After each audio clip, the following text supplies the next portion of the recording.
Hello, this is Dan Hickey. I'm coming to you today from my office in the Wright School of Education at Indiana University. This is the fourth in a series of short videos about the practices, principles, and policies that make up the discipline of educational assessment. Today, I'm going to talk to you about creating effective performance assessments.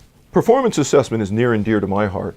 I did my postdoctoral training at the Center for Performance Assessment at Educational Testing Service in Princeton. While ETS is most well known in the U.S. for their multiple choice tests like the SAT, they were also involved in the first wave of assessment reform in the 1990s. You may recall, some of you may recall in the U.S., there was a wave of assessment reform in the 1990s where performance assessments were introduced. That frankly didn't go very well. It went terribly actually, and paved the way for the No Child Left Behind and the move back to more conventional assessment formats. Many of you may know that there's a big push to new assessments in the U.S. starting in 2013. About half of the U.S. states will be using sophisticated computer-based performance assessments. And it's going to be a grand experiment. We're going to see how it's going, if we can overcome some of the problems that were encountered in the 90s. At the core of this type of assessment, the instructor observes the test taker's process of constructing an original response. When scoring, the test taker's performance and the instructor's judgment of performance is taken into consideration. This is a really important part about performance assessments. These assessments go by various names. Some people like to call them authentic assessments, but I think that's misleading. It really overlooks the fact that different views of learning lead to different sort of characterizations of what it means to have an authentic assessment. Most importantly, they're different than portfolio assessment that I will discuss in a separate video. That's because performance assessments are on-demand tasks. You sit someone down, you give them a structured assignment, and generally speaking, most students will be completing the same task. In my own research, I've used fairly complex performance assessments. I often give some sort of a scenario or a task, and then I'll have multiple items. I'll have maybe a constructed response, even some multiple choice, and then a longer essay. One format that I've used that's worked very well is where I have a short answer where I'm looking for a single one or two word response, and then I ask students to provide some rationale that explains how they came to that response.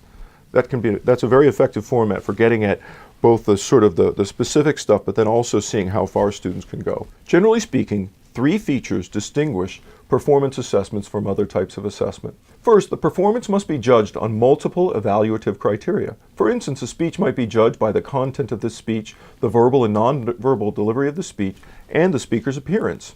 Second, the standards by which the test taker will be judged must be pre-specified and communicated to the test taker ahead of the performance. Finally, performance tasks are appraised judgmentally.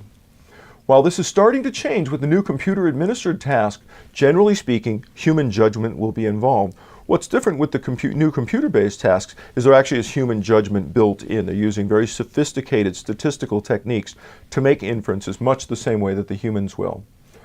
You're probably not going to be doing this in your assessments, at least not any time in the near future. It's quite a difficult challenge to create those items. Let's talk about suitable tasks for performance assessments. One of the downsides of performance assessment is you really can only include a few tasks because they take so long to complete. Obviously, the task should be derived from the curricular aim. Unlike portfolio assessment, there's not an expectation that students are actually learning while they're completing the task beyond constructing the understanding that they need to do to generate the response. Third, the task should allow the instructor to make inferences about the test taker's ability to meet that curricular aim. Now, you should be getting a sense about the issues I raised in my earlier video about the importance of the curricular aim. It's really easy to lose sight of the curricular aim and focus directly on the task. But you don't want your performance assessment task to be identical to your curricular context. Usually, you want to know if the student can solve a somewhat different problem in a somewhat different context. The exception is activities like music or dance where you can directly assess student competency. Because I don't use performance assessments in my own assessment class, it's a little difficult for me to give you an example. It might be a bit of a stretch, but it's going to let me explain some of the points on the previous slide and the guidelines for evaluating performance tasks on the next slide. Take a second and read my prompt. So you can see it has a small number of tasks, and it's directly derived from one of my curricular aims that I have about understanding the guidelines. This might allow me to make some inferences about whether somebody understands the guidelines well enough to use them. However, I might not be sure whether they understood all of the guidelines just because they made a mistake. The important point here is that my task is somewhat different than the tasks students were doing in my class. If I let students select their own task for their assignments, then they could just use the ones that they had developed previously. And that would be hard to score because they'd be so different from one student to the next. But you see my point. Let's use my example to consider the guidelines that Jim Popham and others like him have put out for evaluating performance tasks. The first guideline is whether the current task that you're using in your assessment generalizes to other similar tasks. Don't use tasks that are so unique and specialized that you can't make inferences about how students would perform in future settings. I'm honestly not sure how generalizable my task would be. Second, the task should be authentic, meaning that it's similar to what the test taker might encounter in the real world. So I'm not really sure. That's not that much different having students do this performance task in an on-demand setting. Again, I don't use performance tasks in my assessment class. I just made up that example for this point. The kind of question you want to ask yourself is what kind of resources you want students to have access to while they're completing a performance task. For example, it really wouldn't make sense to withhold the guidelines from the students while they're completing their test because there would be no reason to do that in the real world. That would make that an inauthentic performance task. Third, as discussed before, your performance task should have multiple foci. Even if you score the task holistically, it should be possible to break it down analytically. My task has 10 guidelines, but it's really a bit of a stretch in this regard. Now, I guess I could score my performance task using the 5 general guidelines and the 5 specific guidelines. That might be a bit of a stretch, but I could probably give it a try. Fourth, the task should be teachable, so that what you're measuring is an outcome of your instructional effort. Again, don't make it too similar to the instruction, or you really won't be capturing what cognitive psychologists call transfer. Now, I certainly know that the guidelines are learnable and teachable. I'm pretty confident that a student who never took my class would really have a hard time completing that performance task within the 30 minutes time. Now, if I gave them a day or made it a take-home one, most knowledgeable adults could probably make sense, certainly most educators could make sense of those guidelines, and I wouldn't know whether people had learned very much in advance. Fifth, the test should be fair to all students and not biased against any student in terms of background, gender, ethnicity, or socioeconomic status. But it should also not be biased towards different domains.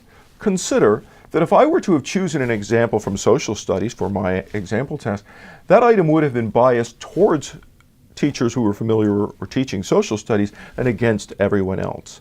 There's also bias that can creep into performance tasks in terms of their alignment with particular curriculum. We have to think a great deal about the relationship between the kinds of problems students are solving during class and the kinds of problems you're asking them to solve on the performance task. Let's talk about the scoring criteria. Scoreability can be examined by thinking about and creating the evaluative criteria while developing a performance task. The evaluative criteria will be used to make a judgment about the test taker's performance. You're going to want to create a rubric, and there's 3 kinds of rubrics that you'll probably be thinking about. There's 3 different types of rubrics out there. They're very different, and some of them work a lot better than others. Popham calls them task-specific, hyper-general, and skill-focused rubrics. Task-specific rubrics are created to measure the test taker's performance on a single task, the actual task being performed. In the case of my example, I guess this would focus on the very specific type of assessment and not worry about the guidelines. While this might seem like a suitable way to assess a performance task, remember that the scoring criteria are created along with the creation of the task and should help guide your instruction.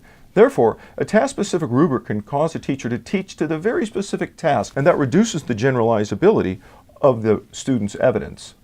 Remember that generalizability is one of the key elements to a good performance assessment, so you might want to deter from using this type of rubric unless you're working with performance like music that can be directly assessed. On the other extreme is what Popham calls a hypergeneral rubric. This rubric describes evaluative criteria in very general terms such as superior, proficient, adequate, and seeming to make the task more generalizable. However, this type of rubric does not guide the instruction because it's too general and the terms are really very vague. In the case of my example, I might say, well, if the assessment is good, then you're proficient, and if it's not, then you get a lower score. Most assessment experts recommend using what's called a skill-focused rubric. Here are 5 guidelines for constructing skill-focused rubrics. First, the skills to be assessed should be significant to student learning. Second, all the criteria should be criteria that can be addressed in your instruction.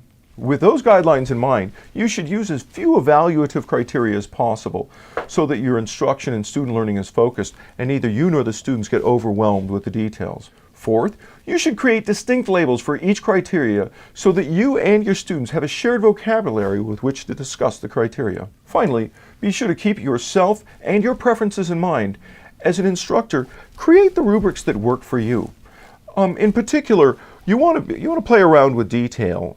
Find the level that's right for your time, and especially think about the stakes of the assessment. If it's a low stakes assessment, you don't need to be nearly as detailed and spend nearly as much time.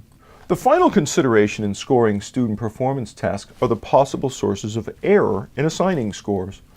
Remember, even though the scoring guide is guided by a rubric, performance tasks are scored subjectively, and the instructor has to make a judgment. Therefore, errors can and do occur. The first type of error comes in flaws in the scoring instrument.